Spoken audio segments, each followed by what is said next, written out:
Bonjour, c'est nouveau Pauline. Je vous retrouve après une absence de 10 jours, une semaine, je sais pas. J'ai trop prise dans la vraie vie, j'avais beaucoup de travail, genre 10 heures de travail par jour sur un PC, enfin pas rigolo du tout. Mais j'ai quand même pris le temps pour répondre à vos questions et j'avais pas le temps du tout pour les vidéos, vraiment pas du tout. Même des articles, j'avais pas le temps d'en rédiger quoi. Donc les vidéos reprennent, là je vous retrouve dans le parc où avec Zoltan on avait trouvé des plumes avec lesquelles il a fait ses œuvres d'art, ses créations. Et ici je peux enfin profiter du soleil de nouveau. Ça fait du bien de pouvoir sortir, que le printemps est arrivé. C'est pas encore la date du printemps mais c'est pas grave, on peut profiter du soleil quand même. Le week-end dernier, je me suis quand même autorisé une petite sortie, une réunion frugivore à Strasbourg, dans le parc de l'Orangerie. On était, je sais pas, à peu près 8. C'était super. Il faisait super chaud, enfin, tout le monde était en t-shirt. J'ai même réussi à prendre un coup de soleil là. À cette réunion frugivore, j'ai eu l'occasion de rencontrer des frugivores que je connaissais pas, qui font ça depuis quelques mois. Alors il y avait Johanna, il y avait Mareva et puis Raphaël, il y avait aussi Lionel et Sarah, et Priscilla que je connaissais déjà. On s'est bien amusé, on a papoté, on a mangé tout l'après-midi, enfin c'était le pied quoi, au soleil. Et je réorganise une rencontre comme ça au parc où je suis en ce moment, le parc La Citadelle, à Strasbourg de nouveau, et ça ce sera le 6 avril, un dimanche. Voilà, pour ceux que ça intéresse, j'ai déjà créé l'événement Facebook, et pour ceux qui ne sont pas sur Facebook, j'ai encore noté sur mon blog, sous la vidéo, les détails de l'événement. À part ça, je fais beaucoup de rêves en ce moment, c'est un truc de dingue avec des animaux totems. Je vous donne pas le détail, mais quand ma chaîne a dépassé la barre des 1500 abonnés, j'ai été contactée par 2 sociétés de communication qui souhaitaient optimiser ma chaîne. Mais je vais même pas leur répondre parce que je préfère rester indépendante, surtout pour le message que je véhicule. On m'a posé aussi des petites questions que je peux aborder ici parce que c'est assez court. Alors le ménage écolo, qu'est-ce que c'est pour moi? Les produits d'entretien écolo. Alors j'en utilise vraiment très peu, non je suis pas trop crado, je suis absolument contre la javel, à la limite pour le pot du chat, ouais. Mais pour tout le reste, non. J'utilise très peu de liquide vaisselle et quand j'en utilise, c'est du liquide vaisselle bio, écolo. Pour le sol, déjà, je fais pas ça très souvent. Je suis tellement une flemmarde que quand il y a une tache par terre, je prends une petite éponge, je nettoie la tache et c'est fini. J'aime pas laver le sol, mais quand je le fais, j'utilise un shampoing bio parce que je n'ai plus besoin pour mes cheveux, alors autant qu'ils servent à quelque chose. Et ça sent bon et c'est un peu moins toxique pour les poumons, quoi. Et pour les autres surfaces, évier tout ça, la pierre blanche, ça marche bien. N'importe quel truc qui mousse, ça va bien. Du moment qu'il n'y a pas de javel ou de désinfectant horrible dedans, je trouve que ça passe. Et quand on est frugivore, on fait beaucoup moins de tâches dégueulasses dans la cuisine, par exemple des éclaboussures de graisse. Et pour la vaisselle, il suffit de la rincer, en général ça suffit. Et pour la machine à laver, j'utilise des produits qui viennent du magasin bio, écolo. Et à la place de l'adoucissant qui détruit les habits au passage, j'utilise du vinaigre blanc, c'est très bien.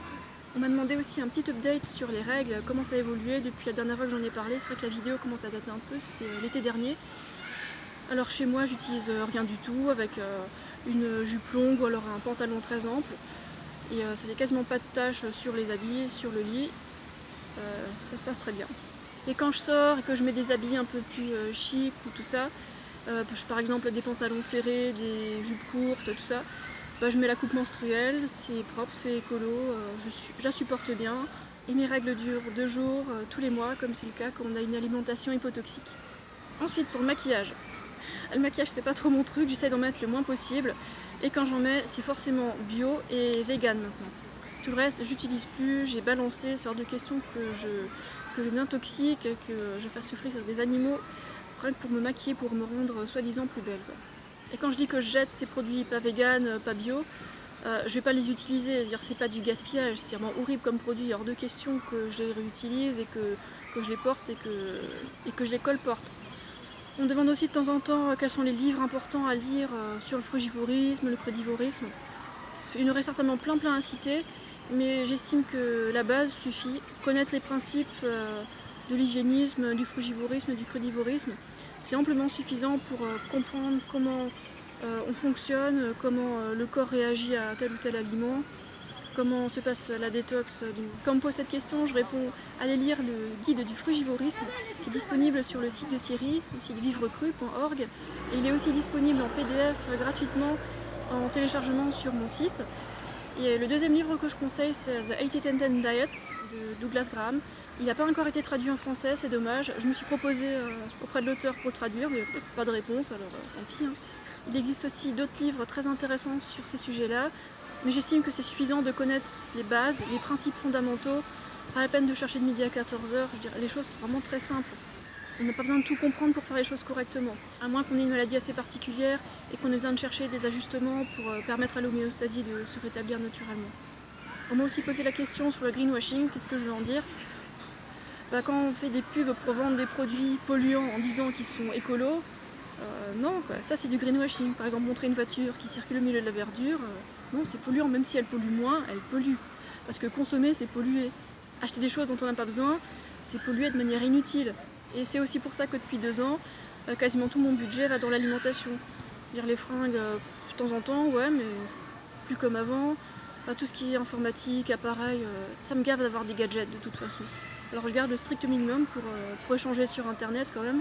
Et peut-être qu'un jour je ferai un exil dans une île tropicale ou un pays chaud ou en haut d'une montagne et puis personne n'entendra parler de moi pendant un certain temps. Qui sait. On m'a aussi demandé de faire un petit update de ce que je fais en activité sportive, en exercice physique. Alors j'ai arrêté de courir pendant quelques mois quand il faisait trop froid parce que hors de question que je cours quand il fait moins de 10 degrés, c'est trop dur. Enfin c'est pas agréable. Donc là j'ai recommencé à courir, vu qu'il fait largement plus que 10 degrés en ce moment, ça vaut le coup et ça fait vraiment du bien. Je fais toujours mes exercices à la maison, des exercices de gym au sol, des tractions sur ma barre de traction. Le strict minimum que je fais tous les jours, c'est des étirements, plein d'étirements, j'adore ça, ça me fait beaucoup de bien. Et regardez ce que je fais en ce moment en plus.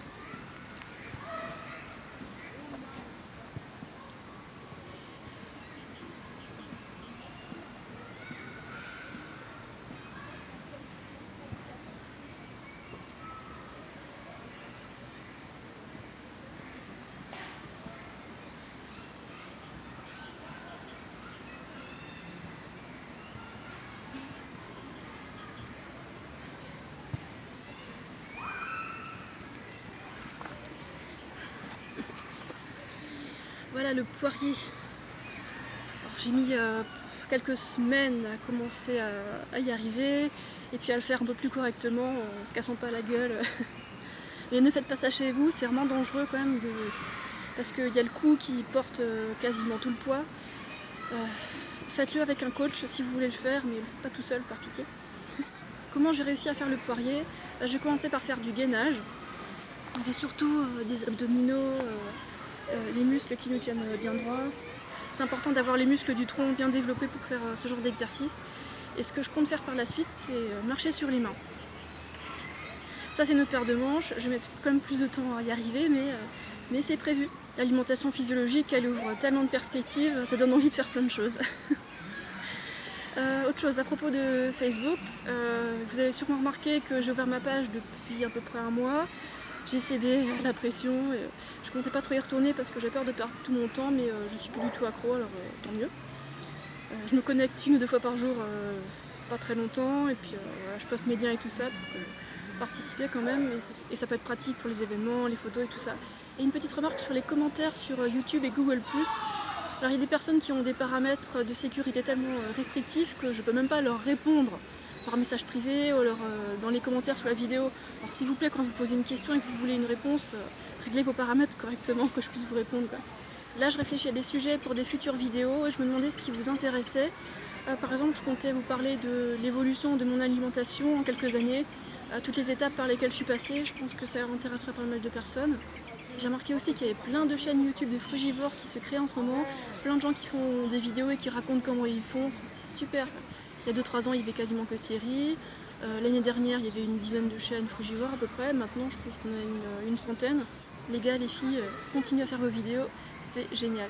Je reçois aussi régulièrement des questions sur les carences. Alors je me répète, mais il y a des choses qui rentrent pas. Je pourrais consacrer une vidéo sur la peur des carences. Est-ce que ça vous intéresse, une vidéo sur les carences avec une alimentation physiologique ? Ce qui est un contresens complet quand je le dis comme ça. Et je reçois aussi régulièrement des questions individuelles avec des mails gros comme ça. Et les gens me racontent leur vie. Alors ça, c'est très intéressant et tout. Je vais pas vous mâcher tout le travail à votre place. Chacun sa propre recherche d'informations à faire pour trouver ses propres vérités. Et moi, ça m'embête un peu de répondre trop précisément. Toi, tu dois faire ça, ça. Donc, moi, je dis, si j'étais à ta place, je ferais ça et ça, parce que déjà, je suis pas prescripteur. Je préfère donner des idées, même si certains considèrent ça comme des conseils. Et n'oubliez pas que j'ai que 2-3 ans d'expérience et mon avis sur toutes ces questions de santé, d'alimentation, il évolue avec le temps, hein. C'est pas figé. Voilà, donc si vous avez des idées pour les futures vidéos, ce que vous aimeriez que je développe comme thème, je sais pas, des recettes, des vidéos théoriques ou alors ce que je mange dans une journée, ce genre de choses. Est-ce que ça vous intéresse? Dites-moi sous la vidéo, dans les commentaires. Et n'oubliez pas d'aimer la vidéo, de vous abonner sur YouTube, sur Facebook, sur Instagram, sur mon blog, pour suivre ce que je raconte au fur et à mesure. Voilà, je vous souhaite une excellente journée et puis je vous dis à très bientôt maintenant que les vidéos vont reprendre.